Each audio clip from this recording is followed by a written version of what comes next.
নমস্কার বন্ধুরা, আপনারা দেখছেন কেএস টিভি ইউটিউব চ্যানেল। তো বন্ধুরা, রাজ্যের সমস্ত কৃষকদের জন্য বিরাট বড় সুখবর। আপনি যদি একজন কৃষক হয়ে থাকেন এবং পশ্চিমবঙ্গ সরকারের কৃষক বন্ধু প্রকল্পের প্রথম কিস্তি অর্থাৎ খরিফ মরশুমের টাকার জন্য অপেক্ষা করে রয়েছেন, তাহলে আপনার জন্য রয়েছে দুর্দান্ত সুসংবাদ। 2026 সালের কৃষক বন্ধু প্রকল্পের প্রথম কিস্তি অর্থাৎ খরিফ মরশুমের টাকা কবে থেকে দেওয়া শুরু হবে সেটা কিন্তু আজকে আপনারা এই ভিডিওর মাধ্যমে জানতে পারবেন। এর পাশাপাশি আরও জানা যাচ্ছে কৃষক বন্ধু প্রকল্পে এবার বাড়তি 2000 টাকার সুবিধা। কিন্তু কারা পাবেন এই বাড়তি 2000 টাকা? সবচাইতে বড় খবর হলো যারা আগে থেকে কৃষক বন্ধু প্রকল্পের টাকা পাচ্ছেন এবং এবার নতুন আবেদন করা কৃষকদের জন্য বড় সুখবর ঘোষণা হয়েছে। অর্থাৎ নতুন আবেদনকারীদের এই খরিফ মরশুমে টাকা দেওয়ার ঘোষণা করা হয়েছে। তো কৃষক বন্ধু প্রকল্পের 2026 সালের প্রথম কিস্তি অর্থাৎ খরিফ মরশুমের টাকা কবে থেকে পাবেন আপনারা, সেটা কিন্তু এই ভিডিওটির মাধ্যমে আপনারা আজকে জানতে পারবেন। তাই ভিডিওটি স্কিপ না করে শেষ পর্যন্ত দেখবেন। আর বলবো, আমাদের এই ছোট্ট চ্যানেলে যদি কেউ নতুন দর্শক হয়ে থাকেন অবশ্যই কিন্তু চ্যানেলটিকে সাবস্ক্রাইব করে পাশে থাকা বেল আইকনটি অন করে রাখবেন এই ধরনের গুরুত্বপূর্ণ আপডেট সবার আগে পাওয়ার জন্য। তো চলুন বন্ধুরা, আজকের ভিডিওটি শুরু করা যাক। দেখুন, বলেছে কৃষক বন্ধু প্রকল্পের প্রথম কিস্তি খরিফ মরশুমের 2000 ও 5000 টাকা কবে ঢুকবে, আজ থেকে টাকা দেওয়া শুরু। তো চলুন বন্ধুরা, এই বিষয় নিয়ে আমরা বিস্তারিত আলোচনা করি। ভোটের আগে বড় চমক, সকল কৃষকদের জন্য এলো সুখবর। কৃষক বন্ধু প্রকল্পের টাকা নিয়ে উপভোক্তাদের জন্য গুরুত্বপূর্ণ আপডেট চলে এসেছে। কৃষকদের টাকা দেওয়ার বিষয়ে বড় ঘোষণা হলো, যারা যারা আগে থেকে কৃষক বন্ধু প্রকল্পের টাকা পাচ্ছে তাদের পাশাপাশি এবার নতুন কৃষকদের জন্য সুখবর দেওয়া হয়েছে। অর্থাৎ যে সমস্ত কৃষকরা নতুন করে বিগত দিনে আবেদন করেছে তাদের জন্য বড় সুসংবাদ। কৃষকদের জন্য নতুন উপহার চলে এসেছে। কৃষক বন্ধু প্রকল্পের মাধ্যমে উপভোক্তাদের এই আর্থিক সহায়তা করবে সরকার। কৃষকদের টাকা দেওয়ার ব্যাপারে নতুন কি জানানো হয়েছে, ঠিক কি উপহার এবারে পেতে চলেছে এই কৃষক বন্ধু প্রকল্পের উপভোক্তারা, কবে থেকে কৃষকদের ব্যাংকে আবারও টাকা দেওয়া হবে, এবার কোন কোন কৃষকরা টাকা পাবে, কারা কারা টাকা পাবে না, প্রকল্পের নতুন কৃষকদের জন্য কি ঘোষণা চলে এসেছে, তারা কবে থেকে টাকা পাবে, কত টাকা করে দেওয়া হবে, সমস্ত তথ্যগুলি আমরা এক এক করে এবার জেনে নেব। কৃষক বন্ধু প্রকল্পের শুরু হয়েছিল 2019 সালে 1 জানুয়ারি।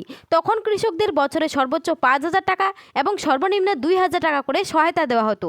কিন্তু সময়ের সঙ্গে চাষের খরচ বাড়তে থাকায় কৃষকদের সুবিধার জন্য 2021 সালের 17 জুন চালু করা হয় কৃষক বন্ধু নতুন প্রকল্প। এই নতুন ব্যবস্থায় জমির পরিমাণ অনুযায়ী টাকা দেওয়া হয়। যাদের 1 একর বা তার বেশি জমি আছে তারা বছরে 10,000 টাকা পান, আর যাদের জমি 1 একরের কম তারা বছরে 4000 টাকা পান। এই টাকা দুটি কিস্তিতে দেওয়া হয়। প্রথম কিস্তি এপ্রিল থেকে সেপ্টেম্বরের মধ্যে, যেটির নাম হচ্ছে খরিফ মরশুমের, এবং দ্বিতীয় কিস্তি হচ্ছে অক্টোবর থেকে মার্চের মধ্যে, যেটি হচ্ছে রবি মরশুমের জন্য। এই প্রকল্পের আরেকটি বড় সুবিধা হলো জীবন বীমা। কোনো কৃষকের বয়স 18 থেকে 60 বছরের মধ্যে থাকলে এবং এই সময় তার মৃত্যু হলে তার পরিবারকে এককালীন 2 লক্ষ টাকা দেওয়া হয়। 2021 সালে 17 জুন, 2022 সালে 27 জুন, 2023 সালে ভোটের কারণে অনেক আগে 26 এপ্রিল, 2024 সালে 12 জুন এবং 2025 সালে 29 জুলাই টাকা দেওয়া হয়েছিল। চলতি 2026 সালে আবারও পশ্চিমবঙ্গে বিধানসভা নির্বাচন রয়েছে। গত 15 মার্চ নির্বাচনের দিনক্ষণ ঘোষণা করা হয়েছে এবং এপ্রিল মাসের 23 ও 29 তারিখে ভোট গ্রহণ হবে। ফলে এই মুহূর্তে বিভিন্ন সরকারি দপ্তরের আধিকারিকরা ভোটের কাজ নিয়ে অত্যন্ত ব্যস্ত। তবে এর মাঝেই গুরুত্বপূর্ণ খবর সামনে আসছে। সূত্র মারফত জানা যাচ্ছে নির্বাচনের আগেই কৃষক বন্ধু প্রকল্পের প্রথম কিস্তির টাকা দেওয়া হতে পারে। ইতিমধ্যেই ব্লক অফিসে এই প্রকল্পের টাকা দেওয়ার প্রস্তুতি শুরু হয়ে গেছে। অনেক কৃষকের স্ট্যাটাসে এখন ট্রানজ্যাকশন অংশটি ফাঁকা হয়ে যাচ্ছে, যা টাকা ছাড়ার প্রথম ধাপ হিসেবে ধরা হয়। খুব শীঘ্রই সেখানে এডি আপলোডেড লেখা দেখা যাবে। এটাই বোঝাবে যে টাকা ছাড়ার প্রক্রিয়া এগোচ্ছে। পুরনো কৃষকদের ক্ষেত্রে অনেক সময় ডিডি অ্যাপ্রুভ ধাপটি না এসে সরাসরি অ্যাকাউন্ট ভ্যালিড হয়ে যায়, কিন্তু নতুন কৃষকদের ক্ষেত্রে প্রথমে ডিডি অ্যাপ্রুভ এবং তারপর অ্যাকাউন্ট ভ্যালিড দেখা যায়। তাই স্বাভাবিকভাবে পুরনো কৃষকরা নতুনদের তুলনায় একটু আগে টাকা পেতে পারেন।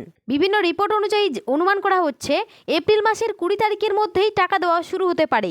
ইতিমধ্যে অনেক কৃষকের স্ট্যাটাসে এডি আপলোডেড দেখা যাচ্ছে, যা এই সম্ভাবনাকে আরও জোরালো করছে। সমীক্ষা অনুযায়ী জানা গেছে রাজ্যের বেশ কিছু জেলায় আগে টাকা দেওয়া হতে পারে। এর মধ্যে রয়েছে নদিয়া, মালদা, কোচবিহার, হাওড়া, পূর্ব ও পশ্চিম মেদিনীপুর, বাঁকুড়া, বীরভূম, পুরুলিয়া, উত্তর ও দক্ষিণ দিনাজপুর, উত্তর ও দক্ষিণ 24 পরগনা, হুগলি এবং পূর্ব ও পশ্চিম বর্ধমান সহ আরও কয়েকটি জেলা। এছাড়াও যেসব কৃষক নতুন করে জমি কিনেছেন এবং কৃষি অফিসে গিয়ে জমির পরিমাণ বাড়ানোর জন্য আবেদন করেছেন তাদের জন্য সুখবর রয়েছে। যদি এখন স্ট্যাটাসে নতুন জমির পরিমাণ আপডেট হয়ে থাকে তাহলে সেই অনুযায়ী অতিরিক্ত টাকাও পাওয়া যাবে। তবে কিছু গুরুত্বপূর্ণ বিষয়ে খেয়াল রাখা জরুরি। যেসব কৃষকের স্ট্যাটাসে আধার নম্বর দেখাচ্ছে না তাদের অবশ্যই দ্রুত কৃষি অফিসে গিয়ে আধার লিঙ্ক করতে হবে। পাশাপাশি ব্যাংক অ্যাকাউন্টে কেওয়াইসি আপডেট থাকা অত্যন্ত প্রয়োজন। আগের রবি মরশুমে দেখা গিয়েছিল শুধুমাত্র কেওয়াইসি আপডেট না থাকার কারণে অনেক কৃষক টাকা পাননি।